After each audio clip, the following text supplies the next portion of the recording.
Hey everybody, how are you guys doing? I'm Eric Gerlach, and this is another talk, a third talk, on Confucius. One of my favorites, the most famous of the Chinese philosophers, and one of my favorites in ethics and other things. We are going to be talking here, after following some of the major thoughts. We were just covering how the heart and love are the center of thought and humanity and life, and how you need to choose and pick your battles and discriminate, but that inclusive love and humanity is actually primary, and then you are also picking and choosing and judging balanced with love and care and concern. And I've been talking a bunch about that, and I was just covering a bunch about the cake in the car, as I like to call it, that if you can screw up the best things in life, you can't screw up the worst. So actually doing what seems like the right thing but for the wrong inner reasons is the worst thing ever, which is a very interesting thought of Confucius, and it is quite powerful. It's not always perfectly true in every situation, but then again, Confucius, as others did, was a bit pragmatic about things. So that is actually a powerful statement. So now we're going to get into here a little bit more about Confucius's thought, in line of examples of how there can be the worst things ever, which is actually the right form, but actually the wrong mind, the wrong heart, the wrong intention, but the right outer action. We're going to get into a bit of that and some backs and forths with all of that. What we have is authority without generosity, mourning without grief. These things I cannot bear to contemplate, is what Confucius says. So just as the ancient Egyptians and Indians warned about substituting traditional rituals for being a good person, Confucius was a master of performing court rituals and rites, but he suggested that the rites be simplified, and that tyrants who hold court and perform rituals should consolidate their power, Tyrants who use religion and ritual to consolidate power are not building trust, but sowing distrust between the people and the rituals, such that it would be better not to perform the rituals at all.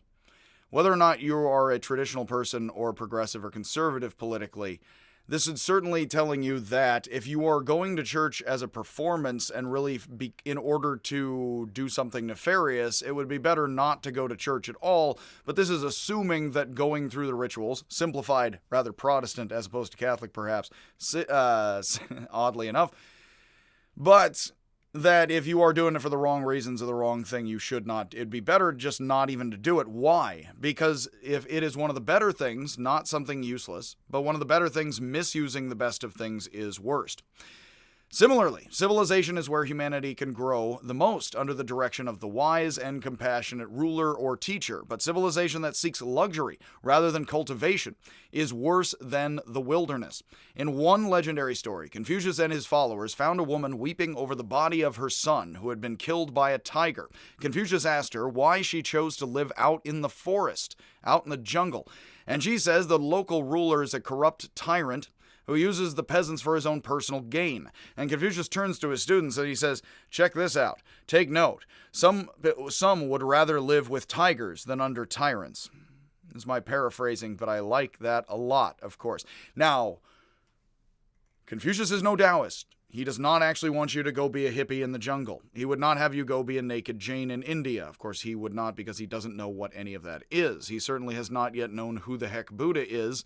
I could imagine this or that text giving him a strange premonition or not much later, but he does not know who. You find that in Taoism, actually. That he does not know about much about India, I would imagine.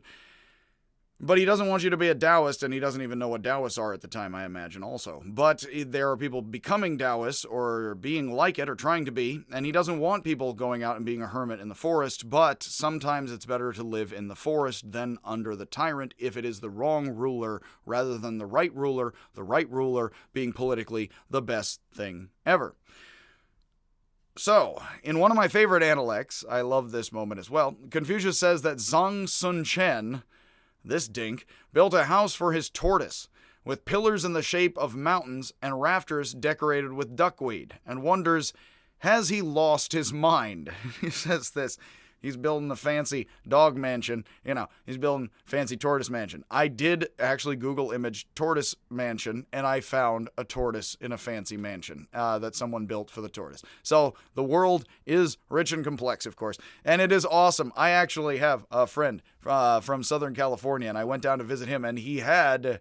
I'm not naming who this is or what, and technically in this state, I'm pretty sure this is not supposed to be a thing, is that there were two tortoises, tortellini, that were I don't think they were Italian, but they were wandering around. They were from the desert, not supposed to be in a backyard, I think. Maybe they just wandered in there. I didn't ask. But they were wandering around, and they just go, and they just like chew the grass. And if you put like a foot-high fence, they can't get over it, can't get under it, and like they can't, so they just mow the grass in wherever area they are.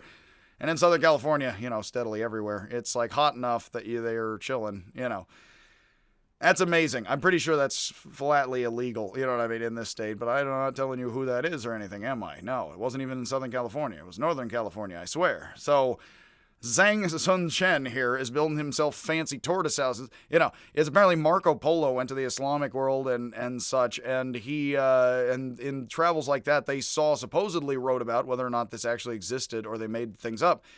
There's lakes of mercury and little wind-up toy with the gears coming from China through the Islamic world, little wind-up boats of gold like rowing on lakes of mercury. It's like these things are possessed by the devil, But anyway, you have here a mansion possessed by a tortoise in ancient China, which is, of course, ancient Chinese people being, I think, amazing and crazy and awesome. But, of course, what Confucius is sadly pointing out is that we're increasingly ever a creeping towards the Warring States period. And this guy's building fancy mansions for his turtle, Is like, is he a crazy person? Well, again, as much as Zhang sounds like an interesting person with cool hobbies and cool pets, Confucius thinks that an aristocrat spending time and money on a mansion for his pet while peasants starve is as stupid as anything can get, of course. Because the aristocrats, what are they doing? Well, they're supposed to be there as the pillars of the community. And so if they're building fancy turtle huts, that's, yes, get yourself down to Turtle Hut.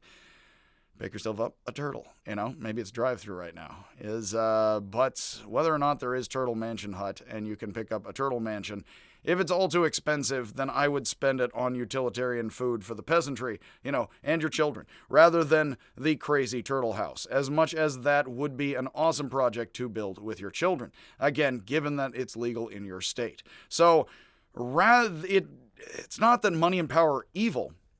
And in fact, I do like this viewpoint very much. Many of the things in life that are kind of horrifying, sex, money, the weekend is coming, heck, they're not simply bad, but power, money, sex, important things can often be bad. So when you prioritize things weirdly, there's tons of philosophy here all over Greece, China, India, and everywhere about this. You prioritize things, you don't get your ducks in a row. I end up saying all the time teaching ancient philosophy. There's simple ducks for ancient thought, a lot, not entirely, but that you want to line them up. And if you don't line your ducks up in a row, guess what? There's chaos and everything's terrible. So while on the one hand, everybody prospering and then building, awesome turtle houses, that would be amazing. But unfortunately, this is in a power imbalance here where not everybody is building amazing things and having pets. So this guy is unduly kind of enjoying himself in a stupid way. Again, I would like to think we all prosper, to the point that we don't need to have undue turtle huts, is what I'm telling you. So aside from that, and again, the legalities in the state, of course, in ancient China, Confucius is saying that rather than feed desire, you already have, spending time and money to remain the way we are also, we should cultivate ourselves and develop different and better desires as well. He is also seeming to say this kind of thing is sort of particularly stupid. But that would be because if you're an aristocrat, you're developing, you're educated. So you should be getting yourself together such that you're not in this kind of way hypocritically, assuming it's hypocritical and there's people starving, which I think would make total sense of everything here. And line it up with Confucius's basic teachings. In one place in the Analects, Confucius says he has never seen anyone who loved virtue as much as sex. And then several chapters later, that's 9:18, and then in 15:13, he says, I still have not seen, as if time has passed between the chapters. We don't even know that the chapters are supposed to happen, in order of time. So he just, a couple chapters later, is like, you know what? I still haven't. Ayo, the tip your savior. It's good night, everybody. So nobody's laughing now, when I said I wanted to be a comedian. The Confucius said that even if we have only coarse grain, water, and an arm for a pillow to rest our head, we can still be happy. But riches and honors without justice are fleeting clouds. Confucius is not a Moist. He's not a brute communist. He doesn't want all luxury pretty dang banned because, hey, that's stupid. Which is more Moza. It's like, why would you even have a bunch of luxury in the first place? That's just dumb. What's up, buddy? I have not built a proper house for my tortoise. That's sweet. He just needs to chime in and give his 2 cents about Confucius, his 2 coins. He's having a drink. So anywho's, with the commentary and all of that aside, that, again, I have rather utilitarian cats. This is appropriate and just in the world, I argue. That if you can be happy with next to nothing. Confucius is not actually the least luxurious person. Moza accuses Confucius of being way too into fancy pillows and where to sit on a fancy pillow, and way too into pleasing aristocracy with a bunch of morality. Because Moza is a bit more, not entirely, but a bit more the hard communist who's like, what is any of this? Are you kidding? Like satin pillows in balance? Nope. He's not going to dig any of that, man. But here you do have Confucius saying, like, not only is it like tortoise mansions, why ever, but like he also is saying that, no, I mean, you can be happy with almost nothing, with barely anything. Still grain and water, though. But Confucius would have you have nicer pillows and presentable pillows for polite company. He probably would. That would tick off Moza a bit. But he also is not that into luxury, and he does seem to be saying that would be getting your priorities out of whack, of course. When asked what makes good government, Moza started off as a Confucian, and then Master Mo went further than all of that. And again, the Qin and the Han certainly did not pick up Moza either way. So when what makes a good government, when asked, Confucius said food, weapons, and trust. And when asked which he would give up first and second, he actually says, and this is kind of amazing, it really is, a lot of Confucius comes off like he's a stand-up comedian, and maybe that's just me losing a bit of context, but he does seem like he's a passionate and kind of funny guy. There's several moments of Confucius that actually are quite funny. And I don't think anything's lost in translation. I think it's rather preserved and carried, by simple words and context, being human beings, and having a meowing cat. What's up, buddy? And having interference, and having to go back and forth with fooly ha-has and cats. Is that when asked, what makes a good government? Confucius says food, weapons, and trust. Says, which would you give up first? He says weapons. And then second, which one would you give up? He says food, and he says everyone dies eventually, but without trust, no government can stand. He would be absolutely mystified. I always like to joke about Congress's 11% approval rating pretty much across the aisle, So, ayo, but across from that, of course, he is actually saying, we all gotta die, so maybe give up food, because trust and love would be the unitive glue. You screw that up, well, we all got to die at some point, but you screw up love, now you got to live horribly, That's not good. A good person, Confucius says, rests in their humanity, but a wise person, better than merely good, thrives in their humanity. I actually changed that from prophets in the text I often like to use, because it is, and comparing translations, not just making up things from one translation. But when I compare translations, I do like simple words, and also thrive in your humanity is a little bit better for me than profit. Because again, he is emphasizing something like grow, which also can mean money and power if you're in a good place. He does want you to get a good job, study hard, get a good position in the state, if the state is just. Because we're getting to that right here. Then you should. If you are thriving too much in a terrible place, you may want to check yourself because you are wrecking yourself, a la Ice Cube in the 90s, children. But Confucius said, it is not enough for everyone to like us or my jokes at all, nor for everybody to hate us. This is another moment where he actually says something pretty funny in response to questioning. It's like, is it enough for everybody to like you? No, that's not enough. What if everybody hates you? No, it's not enough. Rather, the good should like us, and the bad, the wicked, hate us. That is enough, is what he says. Which, of course, means you're not trying to please everybody. Like, that's the outer form of what it looks like, that you're pleasing. But if you're not doing what's good, you're going after what's pleasing, rather like narcissistically trying to get love or the higher virtues and things in bad ways from people, like pride and respect in ill-gotten ways, rather than the psychopath who just carves people up, for the lower of the passions and things. That the higher-ended kind of jerk or narcissist would be somebody who is looking after higher things and trying to get them, which is exactly the sort of thing that Confucius is very much guarding against. Probably just walls out the psychopath, completely. But you're not trying to get everybody to love you. Like, you're trying to do the right thing, a la Spike Lee. And with all of that, if you're doing the right thing, people should love and hate you. Like, that's what he is saying, which is powerful. Again, I would not do things to make people hate you on purpose for no darned reason, unless you're a Taoist and you have plans, and then and the weekend's free. So, when asked about the politicians in his time, Confucius said that these puny creatures are not even worth mentioning, is what he says. And I've always gotten steady laughs out of that, given 11% approval rating. Not sure why we quantize it anymore. A Duke asked if there's a single law, it's rather decimate, A Duke asked if there is a single law that could ruin a state, and Confucius said that the prince should not suffer contradiction. When in error, the prince should be told. I'm not going to wax on too much about politics or particular individuals or narcissism or anything like that. I will simply note here, without pointing at particular people, that some people do definitely think it is a wise strategy to never admit fault and just charge full on and never admit error at all, and that this is admirable. It doesn't always survive powerfully and well, In fact, what Confucius very much here is saying, and it is quite powerful. This is obviously, people foolishly are like, and in the West there was democracy. It's like, there was brief democracy in Athens. They didn't like it a lot, and there's a lot of problems with just saying the West is democratic and the East isn't. Of course, throughout much of human history, Vikings, everyone, have had leaders, and they follow the leader somewhat. And then things are more or less egalitarian, and we can safely say that with anthropology, and then there's a lot of other stuff to consider here. But, leaving all that aside, West, East, following leaders a lot, especially in a more capitalistic economy. We have a very capitalist economy that would not be democratic economics very much, as many point out, but heck, we do what we do. So, if you do have corporate leaders or leaders of state or anything, and they just never admit error or fault, or are like, nope, wrong, technically that's the one thing that can ruin a place most. Like, technically that is the one thing that could destroy everything the most, regardless of politics or anything.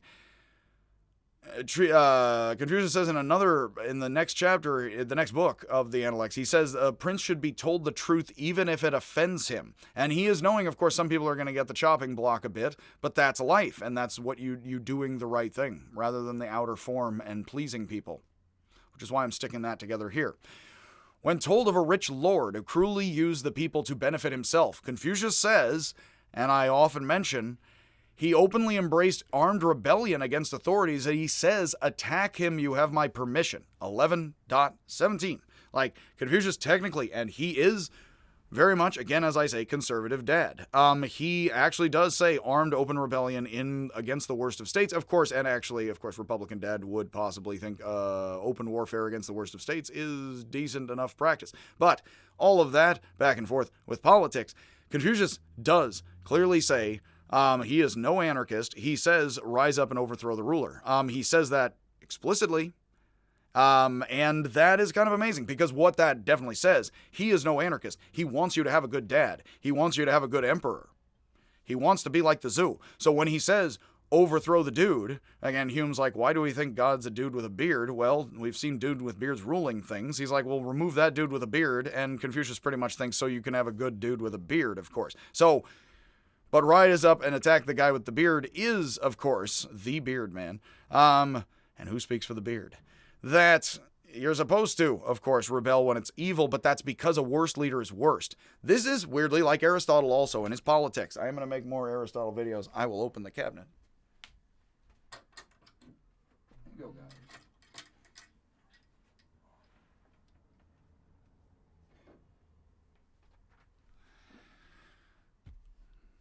Pardon my track pants yet again. I am most professional in being comfy, as are my cats. The that Confucius is actually here suggesting you can overthrow rulers and violently have that's reminds me of Monty Python. It's like what to do at a party if you have a communist uprising at your next social gathering. I think is in the first season of Monty Python. It's like first stay calm. But Confucius is not like stay calm. He's like no, have the revolution, man. More power, sister. And he's like, no, just rise up, overthrow the state, man. Smash the state. And it's like, yeah, he's no anarchist, though. He's Republican conservative dad. So he is telling you what he really doesn't want to in the worst of circumstances. Of course, I do always like, of course, in telling all these silly jokes and other stuff, wanting people to see humanity across the aisle as well, of course. People think like these ways, and it's good for us to remember that we all think in these ways, and we use these strategies because it's a healthy view of humanity. Us, China, left, right, everybody. So while authority can maintain stability at best, Confucius said that we cannot take away anyone's free will, even those who are lowest in society. He does say this. A lot of voices in East Asia for democracy, social welfare, they oftentimes can call it Confucian, and you find the Buddha being called a fan of democracy in ways in India because he does effectively, monks live in semi-democratic egalitarian arrangements, so each system of thought that has any monasteries or nunneries at all, get thee to it, is that they would pretty much have some sort of proto-democratic practices somewhat in ways that are different from other things sometimes, and then, not always, but then you could just say, oh look, we had democracy back in the day or something, and that's how sometimes it's done in the name of Buddhism. I think people haphazardly point to Athens and say the West was democratic, you know what I mean, when they wouldn't have called themselves West or liked democracy much.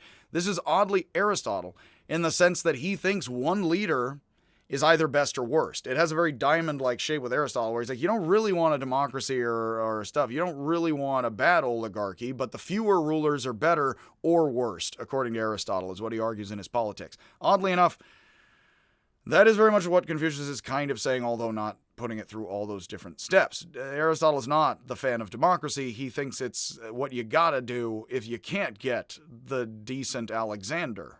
Of course, why would he argue such? While authority can maintain stability at best.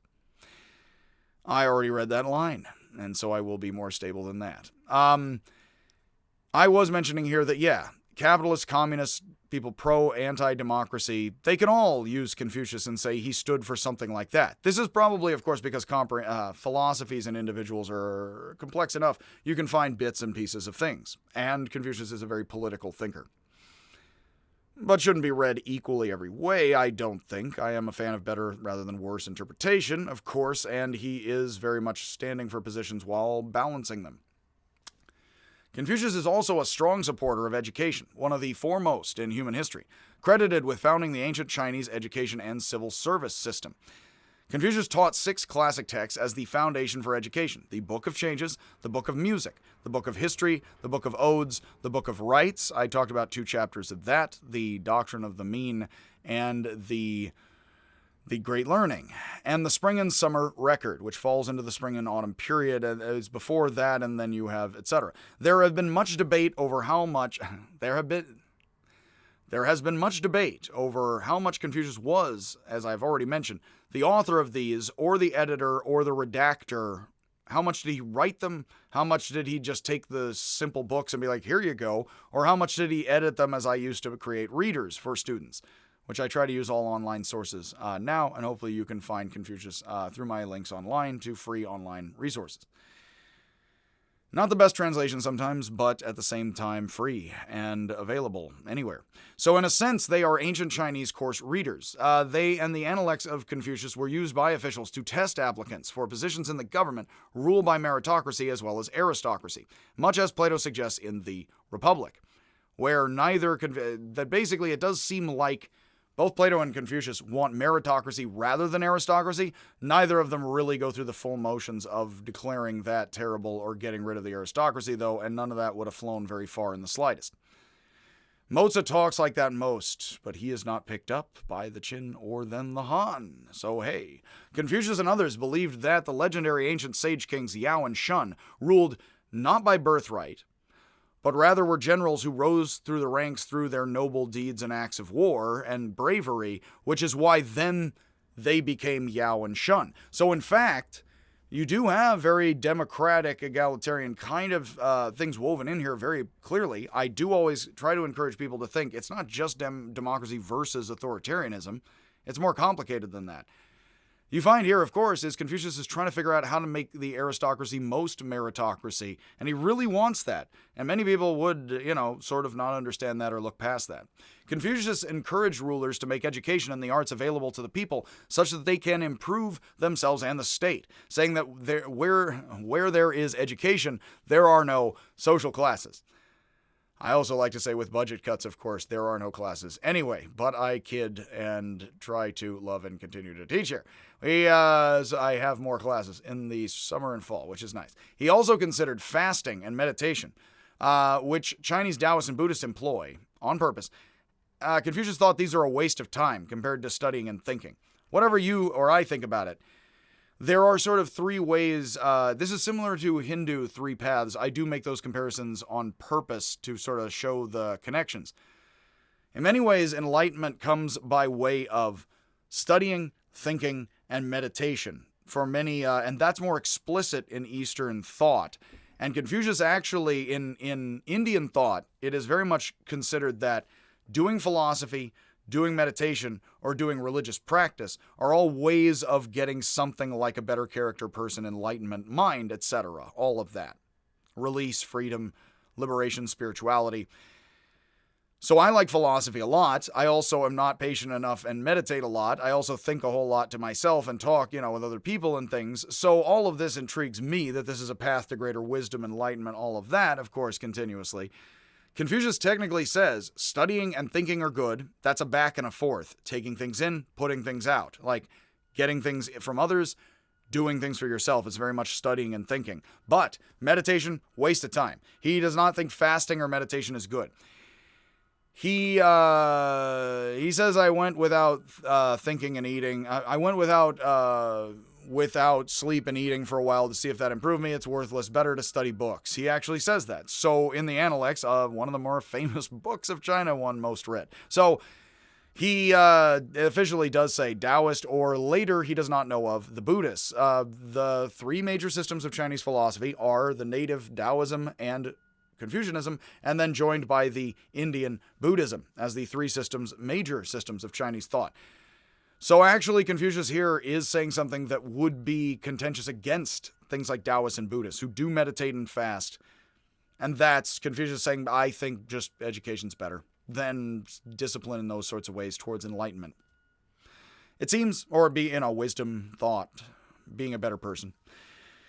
So that's what he says. I mention all that. I'm not telling you A or B about it. In fact, many people, of course, do say there's great benefit to meditation and all sorts of things. I'm sure there is. And of course, I don't know why, he feels this way entirely, but he does say that. And it's an interesting position, considering the other positions here. It's interesting. He says, of course, everybody likes study, but I wouldn't even worry about meditating like those other guys also. So Confucius says we should practice what we preach, and an agile, educated tongue. I am so educated and know such shiny, special things. An agile, educated tongue can create many enemies. Few scholars study without thinking of fame or money, pursuing knowledge and wisdom in the common interest rather than their own. There's a lot of noise going on. Yeah, sometimes it's quiet. I almost left the window open. I'm glad I did not. But only for Confucius. Hopefully here, we're already a half hour in. Hopefully that annoying noise goes away. And I only have a little bit. Yeah. All right. People are kind and loving, They're thinking of me, I'm sure. So I only have a little bit more on Confucius. I want to finish this out here. And I don't want it to get to 4 talks, Can talk a lot about this, but we got other Confucians to consider. We have others to keep in our hearts, along with all of the ventricles, keeping them nice and separate. So Confucius says that few scholars study without thinking of fame or money, pursuing knowledge and wisdom in the common interest rather than their own. I call that grad school today and joke around, without thought of a career. But only those who are unashamed of lacking luxury or reputation are worth listening to. Everyone you've ever heard on YouTube. Confucius said, learning without thinking is useless. Thinking without learning is dangerous. That is a very good quote. And it's actually conservative leaning, in a sense, if you think about it. because one is better than the other. Thinking without learning, studying and getting stuff in, without thinking for yourself, listening to others without thinking for yourself is useless. But thinking for yourself and acting for yourself anarchistically without learning the traditional system and taking in stuff is dangerous. So you'll notice actually, we want to be open and closed, kind of like you want to take stuff in, okay, and you want to receive. You also want to be thinking for yourself or what have you. Here, actually, open and closed can go back either way here. So you want to balance learning and thinking, but actually one is useless. Being too conservative without being too progressive is useless, but being too progressive without being conservative enough is dangerous. That, again, is the wall building as I talked about it last time. He wants to balance things out. He definitely wants to end up with decent dad. So first comes love, then comes learning, and third comes thinking critically for ourselves, though all three are essential for personal growth. According to one story, Confucius showed a classroom of children an apple, dropped it into a vase, and asked if any child could retrieve it, and a large boy charges up to the front, reaches into the vase, but cannot pull the apple, which is about the size of the whole of the vase, out with his fingers around it. So Confucius picks up the vase in front of the boy, turns it upside down, and the apple falls out, which of course is pragmatic, turn your mind around kind of thinking, which would be open-mindedness and open thought, and thinking for yourself, and questioning context and systems and things. So that is a good example of being able to think for yourself as well as to break the boundaries, man. And Confucius is interested in wall building. Confucius said that even he could not be called knowledgeable. As an uneducated hick, the text I like says, an uneducated bumpkin, and I don't think they had the word bumpkin in China, nor hick, though that's easier to say, asked him a question, and his mind went blank. Easier to say, though possibly less fun.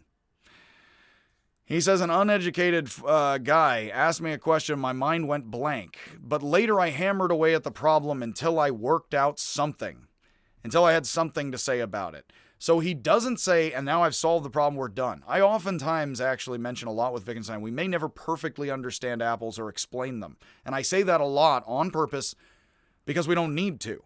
But that's Wittgenstein. He is oddly like Confucius. In fact, his first work, the Tractatus, says, of what we do not know, we must remain silent, which is almost word for word a quote of Confucius, even though he doesn't call it that, and we don't know that that's a quote of Confucius from Wittgenstein, saying pretty much the same exact words. So, but that all aside, what, of course, this is about is that I'm not going to fully, what he is being humble. The uneducated could blow your mind. They don't know more than he is not presenting it that this person knows more than him, but that even he doesn't know, and now he somewhat has an answer.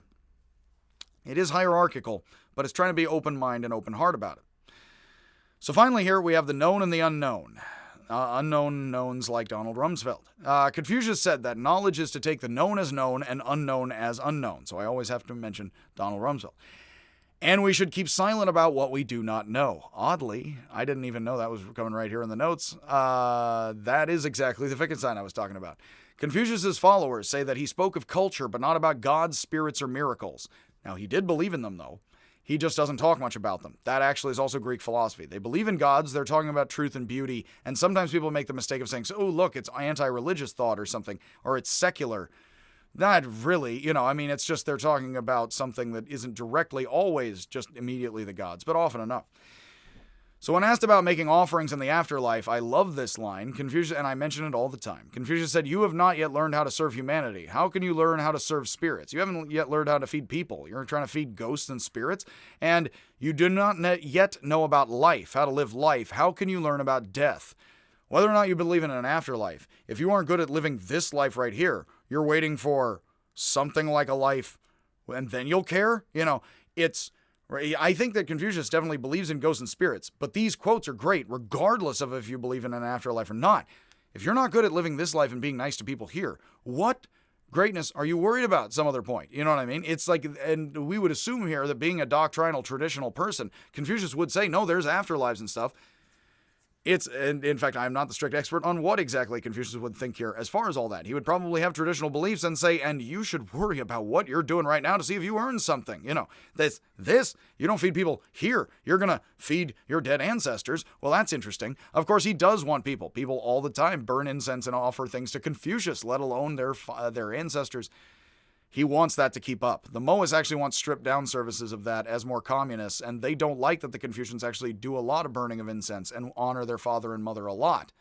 They think that's actually impious and kind of stupid and dysfunctional and bad for the community. Confucius most certainly does not agree. He wants you to burn incense for the spirits. He just thinks you should figure out how to make the homeless a sandwich first also, and then you can worry. This is Zhang Sun Chen's Tortoise. We'll leave the light on for you. Tortoise Motel. I was getting mixed up in trying to come up with that phrase in my head. Yes. So each generation of civilization has added to and dropped from the rituals and traditions. So we, actually I skipped over a line here. So like Buddha and Heraclitus, Confucius stood by a river and said that everything flows like this, like a river without ceasing. That is oddly like Buddha and Heraclitus.